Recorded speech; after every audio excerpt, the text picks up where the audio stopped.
What's going on, friends? Farley here. Tonight I'm here to do a Laserdisc update. If you were subscribed to my old channel, you know I did a few Laserdisc updates, but I hadn't done one quite some time. And to be honest, I had not really purchased a whole lot of Laserdiscs. Probably in the last 6 months. I was lucky enough to get some in a couple of Love Train packages. But like I said, I haven't bought many at all. And so I decided to go last week onto eBay, and I started looking at some horror movie titles that I've been wanting. Laserdiscs tend to still be pretty reasonably priced, except for like cult classics and horror. Horror movies tend to go for a pretty good bit of money. And so I started looking at some Laserdisc lots. And I come across one where a guy was selling 6 movies for really, really cheap. And it was a buy it now or make an offer. I made him an offer a couple dollars less than what he was asking, and he took it. So I was lucky to get a few cool movies. So I'll show you what I got. It was, like I say, a 6 Laserdisc lot. 5 of them I really, really wanted, and then one I'm not familiar with. So maybe you guys and gals can tell me if you've seen it and what your opinion is. But let me show you what I got, and we'll go from there. So first off, we've got Invasion of the Body Snatchers, one of my favorite sci-fi horror movies. This is from late 70s, 78, I believe. And it has Donald Sutherland. And of course, these alien creatures come to Earth and invade your body and take over your body. And slowly, you don't know whose body's been invaded, who's turned, or who's still normal, I guess. And really, really cool. One of my favorite endings in a movie. It's just if you know what I'm talking about, that very last scene with Donald Sutherland is very, very creepy. So, but Invasion of the Body Snatchers, really, really great film. Next, we have David Cronenberg's Dead Ringers. Really, really great. I guess you'd call this horror. The ending is not the ending, but the last part of the movie is really, really messed up with some body horror. But Jeremy Irons stars in this and has a dual role where he plays identical twins who are also both gynecologists. So it's really, really a neat concept, and Jeremy Irons did a great job in this film. This consistently ranks us in the top 10 best Canadian films of all time. So,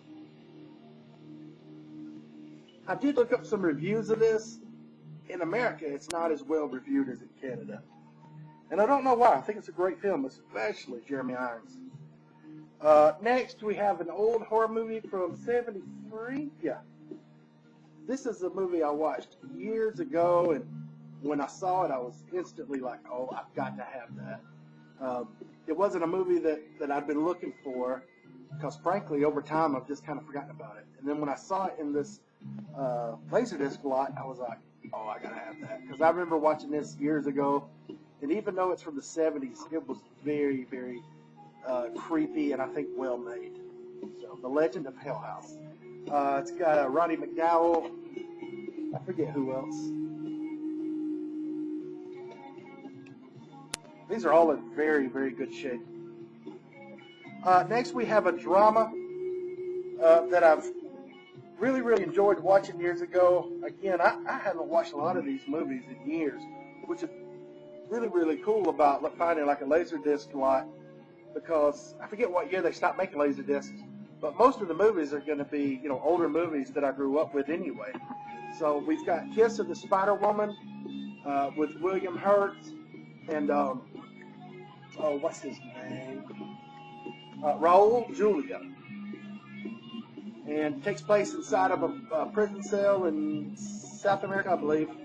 And William Hurt plays a transgender, and then Raul Julia is like a political prisoner. And William Hurt's character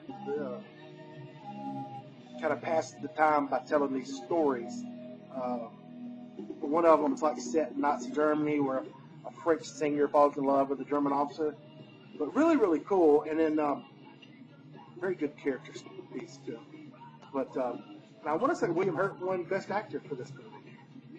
So.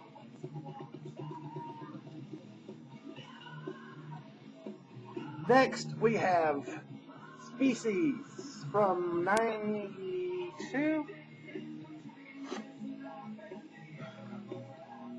I don't always remember the dates of these. Yeah. I don't know that I'm seeing it.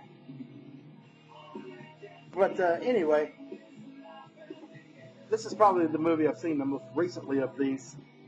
But this was her first role, Natasha Henstridge. And she's like an engineered life form that escaped from a lab and wants to mate with a male. So she's and these people have to chase her down before she can mate and like have more of what she is, the species that she is. So this also has Ben Kingsley, Michael Madsen, Alfred Molina, and Forrest Whitaker. Oh, Forrest Whitaker. How many movies has that guy been in? By the way, this is poorly reviewed, but one of the things that I think, and don't get me wrong, this is not an award winner by any stretch of the imagination, but it's fun. And it's one of those movies that over time kind of has like a cult following.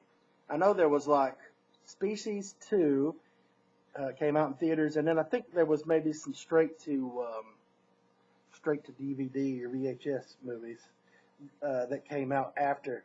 But I think sometimes the movie reviewers forget that movies are supposed to be fun and a form of escape. I think they take it sometimes a little too seriously. It's a fun movie to watch, and like I say, I enjoy it. And then finally, this is the one in the 6 Laserdisc lot that I am not familiar with whatsoever. I don't remember this coming out in the early 90s, and I've never seen it. I've never seen it advertised, so I don't know if this is straight to VHS or if this was actually in the theaters. But it's got Jamie Lee Curtis, who apparently in this movie kind of flips the roles that she normally has. You know, normally she's the the victim, the strong victim in a movie. But here she actually supposedly plays like a mother who left her husband and kids. He moved on with his life. She comes back some years later and, I guess, like stalks him and her or whatever. But anyway, did look up the reviews for this. This did not get good reviews. Again, that doesn't matter as much to me. But like I say, I've never seen it. So if you've seen this movie, let me know what you think. So I'll be watching it very, very soon. It's the fatal attraction of the 90s, though. I don't think you could top that movie. What year was this one? This one was, I know it said early 90s, like 92, 93-ish. So, back in the day, there was a lot of movies that, when VHSs were huge, and you had your movie stores, on every corner, there was a lot of films that just went straight to VHS. I remember a lot of the Vietnam movies that I enjoy, like 84 Charlie Mopic, and a few more. Never were in theaters, went straight to VHS and did well, just in that low budget. They were, not high budget, but some of those are actually really, really good. 84 Charlie Mopic is this, I don't know why I'm talking about this movie, but is a really, really low budget film about Vietnam, about this TV crew that tags along with a infantry squad.